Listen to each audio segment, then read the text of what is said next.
പൂക്കളിൽ നിന്ന് തേനും നുകർന്ന് പാറിപ്പറന്ന് സഞ്ചരിക്കുന്ന ചിത്രശലഭങ്ങളും വണ്ടുകളും തേനീച്ചകളും തേൻകുരുവികളും എല്ലാം നമുക്ക് വളരെ സുപരിചിതമായ കാഴ്ചയാണ്.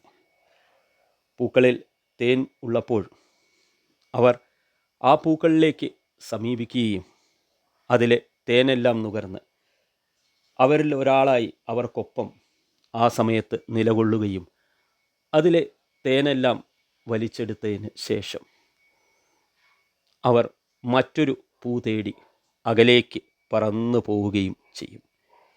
ഇതേപോലെയാണ് നമുക്ക് ചുറ്റുമുള്ള പല ബന്ധങ്ങളും. നമ്മളെക്കൊണ്ട് ആവശ്യമുള്ളപ്പോൾ അവർ നമുക്കരികിലേക്ക് വരികയും നമുക്കൊപ്പം നിലകൊള്ളുകയും നമ്മളിൽ ഒരാളാണെന്ന് അവരും എന്ന് വിശ്വസിപ്പിക്കുകയും എല്ലാം ചെയ്തുകൊണ്ട് നമുക്കൊപ്പം അവരങ്ങനെ നിൽക്കും. നമ്മളെക്കൊണ്ടുള്ള ആവശ്യങ്ങൾ കഴിയുമ്പോൾ അവർ പതിയെ പതിയെ പതിയെ നമ്മളിൽ നിന്ന് അകന്നകന്ന് മറ്റൊരാളെ തേടി പോകും. അവർ അവരുടെ ആവശ്യത്തിന് മാത്രം നമുക്കൊപ്പം നിലകൊണ്ടതാണ്. അവർ സന്തോഷമെല്ലാം അഭിനയിച്ചതാണ്.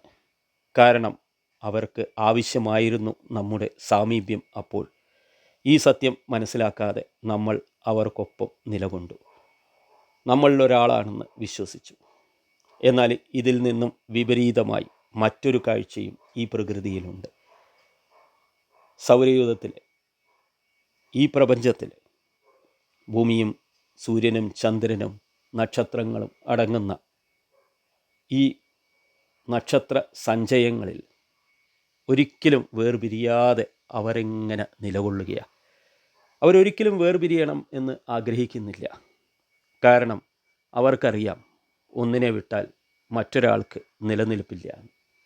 അത്രയും അവർ പരസ്പരം ആകർഷിച്ചുകൊണ്ട് ഒരാളുടേതാണെന്ന് ഉറപ്പിച്ച് വിശ്വസിച്ച് അവർക്കൊപ്പം തന്നെ നിൽക്കുന്നു. ഒരിക്കലും അവർ പരസ്പരം വേർപിരിയണമെന്ന് ആഗ്രഹിക്കുന്നില്ല. സുഖവും ദുഃഖവും എല്ലാം അവരെല്ലാം എപ്പോഴും ഒരുമിച്ച് തന്നെയായിരിക്കും. ഇതല്ലേ യഥാർത്ഥ ബന്ധം. നമ്മുടെ എല്ലാ കാര്യങ്ങളിലും നമുക്കൊപ്പം നമ്മളിൽ ഒരാളായി നമ്മളെ വിട്ടുപിരിയാതെ നിൽക്കുന്ന പല ബന്ധങ്ങളും നമുക്ക് ചുറ്റുമുണ്ട്. നമ്മളെപ്പോഴും ചേർത്ത് പിടിക്കേണ്ടത് അത്തരത്തിലുള്ള ബന്ധങ്ങളാണ്. ഒരിക്കലും അത്തരത്തിലുള്ള ബന്ധങ്ങളെ നമ്മൾ കൈവെടിയരുത്.